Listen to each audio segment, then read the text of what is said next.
Salam kesejahteraan, salam kebebasan nggih buat dulur-dulur semua. Sebenarnya ini leluhur-leluhur Nusantara dulu sudah paham, sudah menguasainya nggih, tapi karena keterbatasan dalam penjelasan, ya akhirnya hanya sebagai dongeng saja, hanya sebagai mitos. Dan akhirnya terdegradasi pengertiannya oleh penjajah-penjajah, saudara-saudara kita yang penjajah itu. Walaupun penjajah tetap saudara nggih. Akhirnya pengertiannya pun terdegradasi dan disesatkan, dianggap sebagai ilmu sesat, pengetahuan yang sesat, ilmu hitam, dikatakan seperti itu nggih.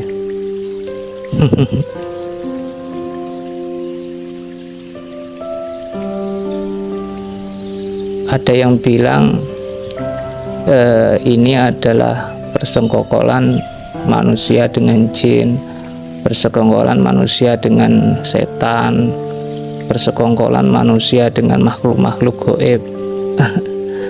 Akhirnya dikatakan menduakan Allah, dikatakan syirik. Sebenarnya ini kan sesuatu yang sudah ada pada diri manusia. Memang sesuatu yang dari awal itu sudah diberikan Allah pada manusia sebagai alat. Ya karena itu tadi terdegradasinya pengertian tentang hal tersebut, serta adanya keterbatasan dari leluhur-leluhur kita, mbah-mbah buyut kita zaman dulu untuk menjelaskannya.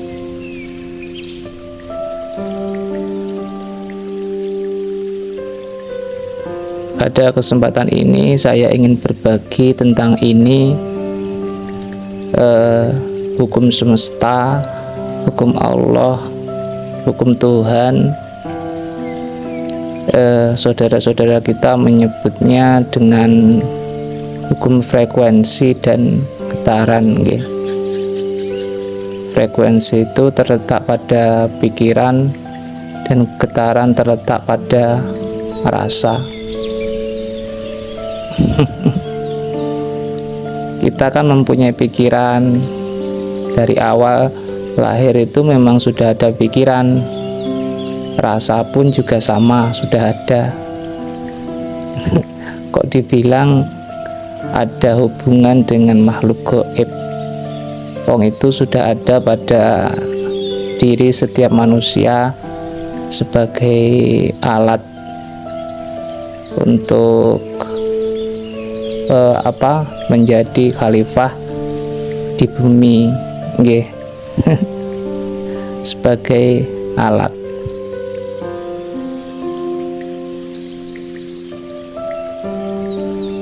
Hukum semesta inilah yang menjadi dasar dari saudara-saudara kita yang di barat itu untuk menciptakan sebuah alat komunikasi jarak jauh seperti handphone, televisi, radio, dan lain-lain nggih. Karena kan di ruang kosong ini gelombang tersebut berjalan, getaran tersebut berjalan nggih, di ruangan kosong yang terlihat kosong, tapi di dalam kosong itu terdapat sesuatu.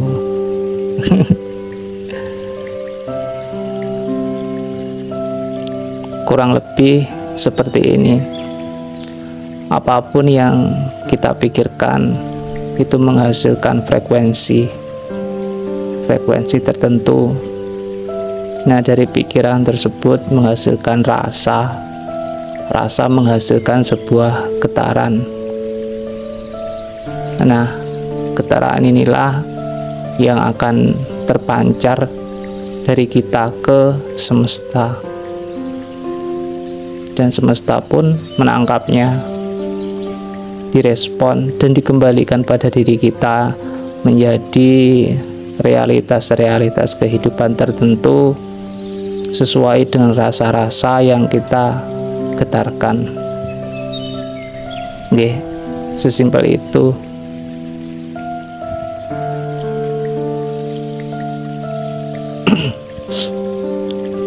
Bisakah sampean melakukannya? Itu berpikir dan merasa. Bisa nggih?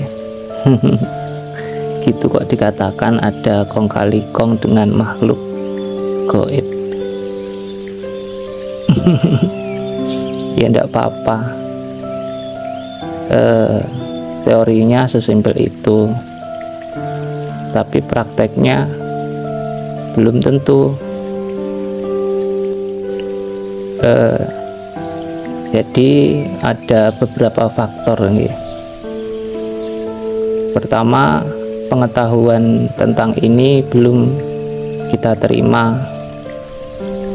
Yang kedua, walaupun pengetahuan ini telah kita terima, tapi diri kita sendiri yang kurang waspada akan diri kita sendiri,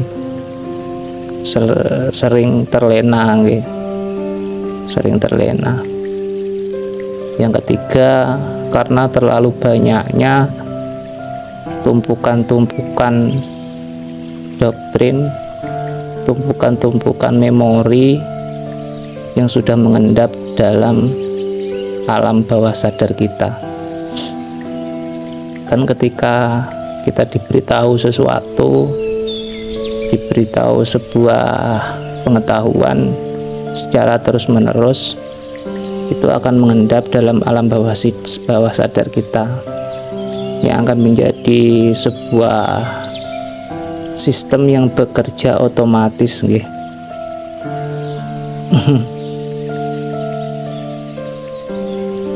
Misal kita berpikir tentang masa depan yang penuh kebahagiaan, penuh keberlimpahan, masa depan yang sangat baik, sangat sukses. Tapi alam bawah sadar kita gimana menolaknya? Coba zaman rasa sendiri. Nah, dengan alam bawah sadar yang menolak tersebut, akhirnya muncul sebuah rasa. Rasanya apa? Rasa kekhawatiran, rasa ketakutan, rasa kecemasan, dan bla bla bla bla. Akhirnya frekuensi dari pikiran yang baik-baik tadi ditolak mentah-mentah oleh alam bawah sadar kita dan menghasilkan rasa-rasa tersebut yang menjadi realitas terwujud dalam kehidupan. Ya, rasa-rasa itu, rasa cemas, rasa ketakutan, yang akhirnya realitas ini penuh dengan kejadian-kejadian yang memicu kita untuk merasakan rasa-rasa yang tadi, cemas, takut, dan bla bla bla bla.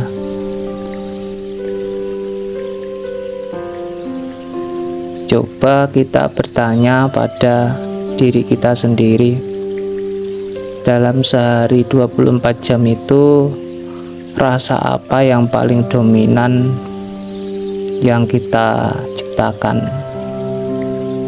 Rasa bahagiakah, cemaskah, sedihkah, kurangkah, atau rasa-rasa apa? Yaitu yang akan menjadi sebuah realitas dalam kehidupan kita. Sebenarnya kita ini menginginkan sesuatu, tapi secara tidak langsung menolak, nggih. Dalam pikiran ini kita berpikir menjadi kaya, menjadi sukses, menjadi bla bla bla yang serba positif dalam pikiran, tapi rasanya belum tentu, karena hampir 90% saudara-saudara kita termasuk saya itu pikiran dan rasanya itu serba terbalik. Nggih, serba terbalik. Pikirannya baik tapi rasanya menolak.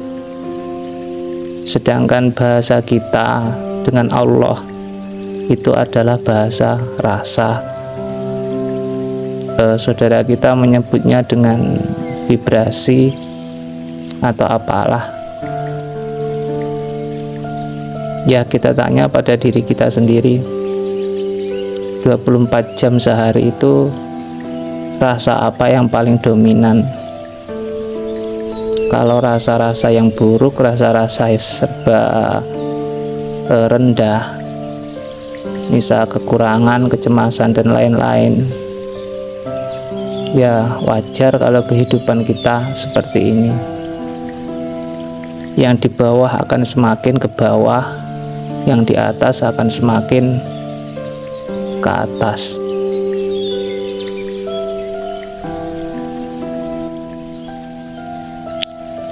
Dan karena hal tersebutlah, maka yang bisa melindungi diri kita sendiri ya diri kita sendiri.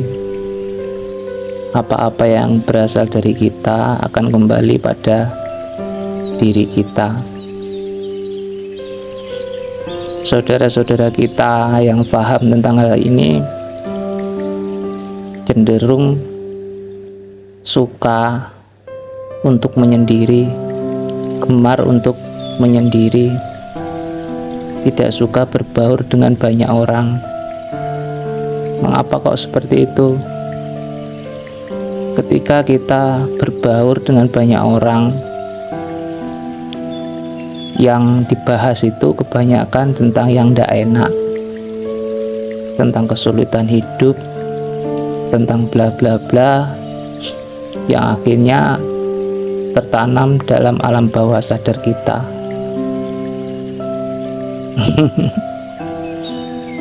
Oke, termasuk saya sekarang ini mulai senang dengan kesendirian,